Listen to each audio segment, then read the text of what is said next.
안녕하십니까. 경희대학교 한방병원에서 구강병 클리닉을 운영하고 있는 김진성입니다. 제 외래에는 혀 통증을 호소하는 다양한 환자분들을 대하게 되는데요.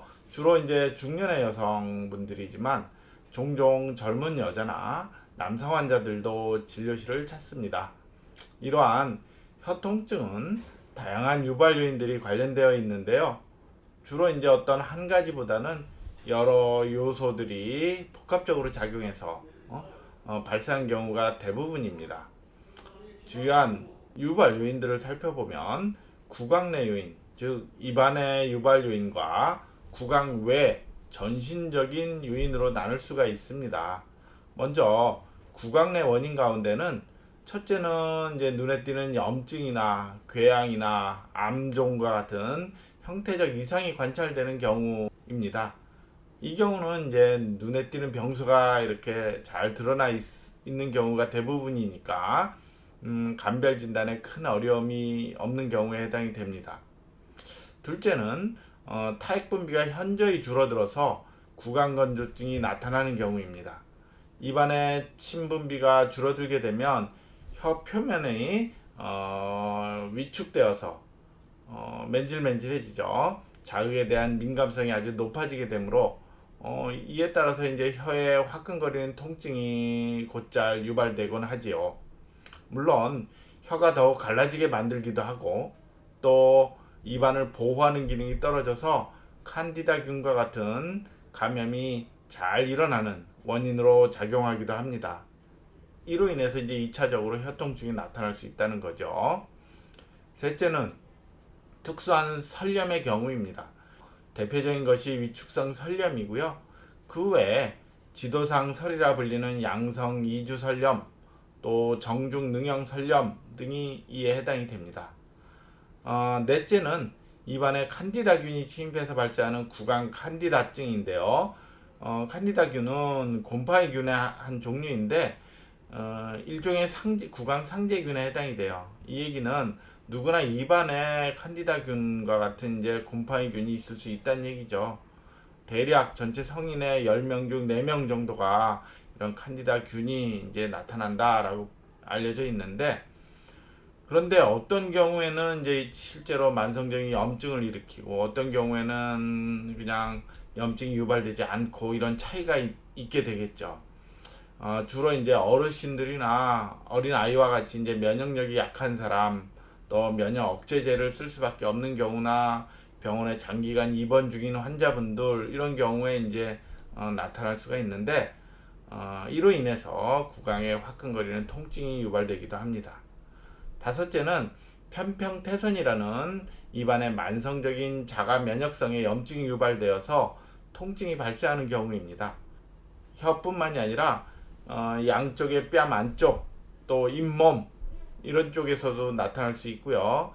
염증이 심해져서 이제 벌겋게 부어 있기도 하고 또 염증이 이렇게 가라앉아서 흰색의 그물망 형태로 이렇게 이제 나타나는 이러한 특징을 보이는 질환입니다.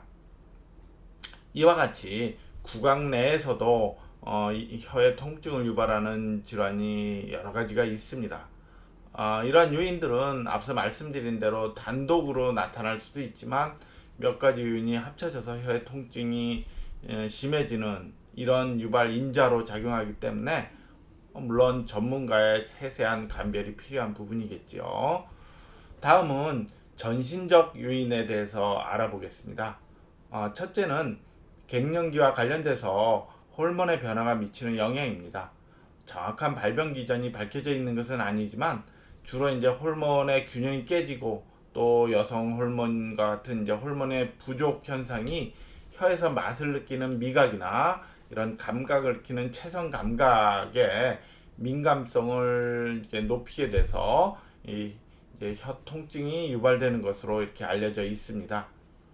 물론 이제 호르몬의 불균형뿐만 아니라 입이 침이 부족해지는 구강 건조증이나 정신적 인자와 관련된 불안장애, 수면장애 이런 등의 이제 다른 요인들이 같이 결합해서 혀통증이 유발되는 경우가 대부분이다라고 말씀드릴 수 있습니다. 이런 폐경기 즈음의 여성 환자분들에서 주로 나타나지만 종종 남성들에서도 나타날 수가 있어요. 남성 갱년기 증후군 이런 말씀 들어보셨죠? 남성 호르몬의 부족과 관련해서 이제 하나의 이제 민감성이 높아지는 이런 기전으로 나타날 수 있다는 얘기입니다. 둘째는 과도한 정신적 스트레스, 불안장애, 우울증의 정신적인 인자입니다. 이러한 정서적 요인에 장기간 노출된 경우에 대뇌의 어떤 특정 영역이 맛이나 이런 어떤 혀의 감각을 느끼는 부위가 민감성이 높아지면서 이제 어떤 자극을 결국 과민하게 민감하게 받아들여서 나타나는 것으로 이렇게 추정할 수 있는데요.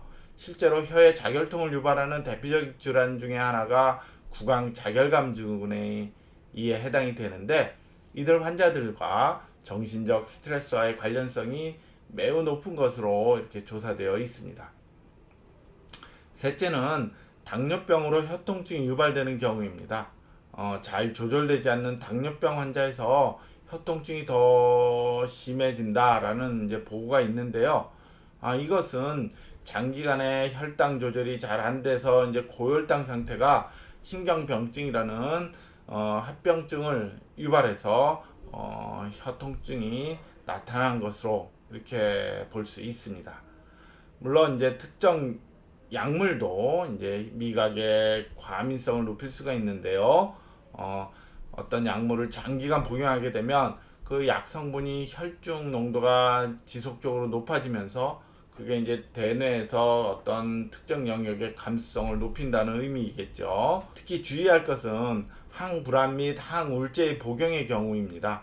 앞서 말씀드렸듯이 구강 자결감 증후군 환자에서 불안장애나 우울증의 정신적 요소가 많이 관련되어 있다라고 설명드렸는데요.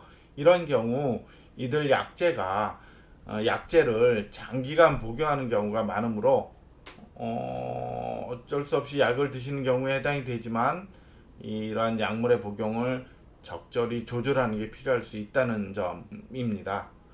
그러므로 이러한 사항을 이제 약물과 혀통증과의 관련성을 신중히 검토해 봐야 할 경우도 있습니다.